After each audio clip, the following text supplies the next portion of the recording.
And it is bound to be another emotional day in court in Albuquerque. Yeah, testimony is supposed to continue in the civil trial about the shooting of Kenneth Ellis. He's an Iraq War veteran that Albuquerque police shot and killed 3 years ago in Northeast Heights. News 13's David Romero is live downtown in front of the courthouse. Good morning once again, David. Good morning, Matt. Well, more testimony will be heard today in the lawsuit against the Albuquerque Police Department and the police officer involved in the deadly shooting of Kenneth Ellis. Now, that officer, Lampiris Tremba, is expected to testify in court later today. Ellis was shot outside a convenience store in Northeast Albuquerque back in 2010 by Officer Tremba. Ellis was outside the store with a gun to his head when he was confronted by police. The Ellis family lawyer says he only wanted to hurt himself and did not pose a threat to other officers or the safety of others in the area. Now, the family also claims that crisis negotiators were about to start working with Ellis when Lampiris shot his gun. Meanwhile, the officer who pulled Ellis over said he was agitated and walking back and forth with the gun to his head. They also said that Ellis admitted to being on drugs. And in response to that question, are you tweaking real hard? Meaning, are you on methamphetamines? Mr. Ellis said, yes. Now, the first time that this case was in court, the judge ruled that the shooting violated Ellis's constitutional rights. Now, it'll be up to this jury to decide how much money the city might have to pay to Ellis's family. Matt, back to you. All right, thank you for that this morning, David. We'll be in court today. We'll let you know exactly what happens later here on News 13 and on our website at krqe.com. The other big story today is the weather and the changes you're about to feel. All right, I think we're going to say goodbye to spring for a little bit and hello to winter once again. Meteorologist John Smith is here. He is tracking all the watches and warnings for us. Good morning, John. Good morning, Matt and Elizabeth. That winter storm is starting to move into our direction, and some of that rainfall not too far from the state in eastern Arizona, and some of this is going to move into the western part of the state, at least the far western parts of the state, through the morning hours, and we'll eventually have the chance of getting a shower in the metro by the afternoon. Winter weather advisories in place from the northern portions of the Gila through the Continental Divide and into the east-facing slopes of the Sangre de Cristo Mountains, west-facing slopes under a winter storm warning, as well as the Jemez Mountains, the San Juans of New Mexico, and the San Juans of Colorado. San Juans of Colorado could stand to pick up about a foot of snow, maybe a few more inches as you move into the northern mountains. Wind advisories in place from the northeastern corner of the state through central sections and into the southwest. We'll be dealing with the wind throughout the afternoon today, and we'll continue to see the wind and more shower activity throughout a good portion of the weekend as well. Details on what you can expect day by day in just a few minutes.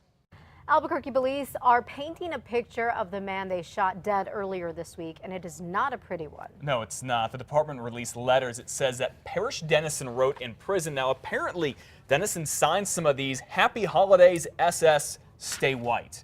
In others, he wrote he wanted to start a war with Hispanics. Plus, he brags about 9 swastika tattoos he has. Police Chief Ray Schultz says Dennison was a violent white supremacist. The chief says Dennison was also armed and repeatedly pointing his gun at officers Tuesday night. That's when they shot and killed him near the Uptown area. The search is still on right now for the man who's with Dennison outside of a music store. That's how this whole SWAT situation started. Investigators have released the woman who was with them, who was trying to sell stolen stuff. They say she claims she met the guys at a casino and was trying to hawk their instruments because they did not have IDs. Police say those instruments were stolen, by the way. Well, New Mexico could be out $7 million soon, all because of open bottles of booze in people's cars. Right now, the state's law says if you have an open bottle of alcohol, it has to be in the trunk or the bed of your truck. There is an exception, though, for priests and pastors with wine for communion and for medicine that a doctor has prescribed for you. Well, it turns out those exceptions conflict with the federal law, which means New Mexico's Transportation Department stands to lose up to $7 million. State Senator John Sapien is trying to keep that from happening, so he's sponsoring a bill in the Roundhouse to eliminate those exceptions. However, it's a long way from passing right now. The man who stabbed a Good Samaritan to death in Powake more than a year ago is cleared of murder charges. Wednesday, a jury found Adrian Gonzalez not guilty on murder charges in the death of Victoriano Moises Bernie Gonzalez. But the jury hung on to the involuntary manslaughter charge, meaning that Gonzalez could be tried again on that charge since he claimed self-defense.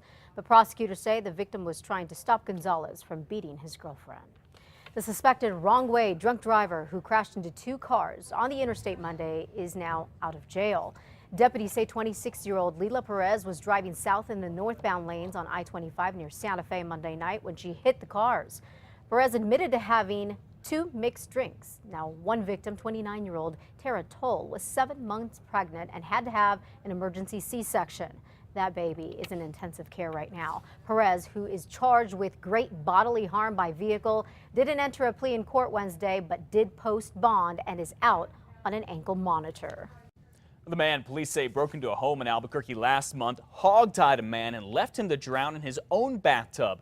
Set to be in court in just a few hours. Joel Meeks is supposed to plead guilty or not guilty. At the same time, police are still looking for who they call his partner in crime. He is Raul Ortega here. If you know where he is, police would like to hear from you. Well, a 10-year-old boy who was home alone here in Albuquerque yesterday got the scare of his life.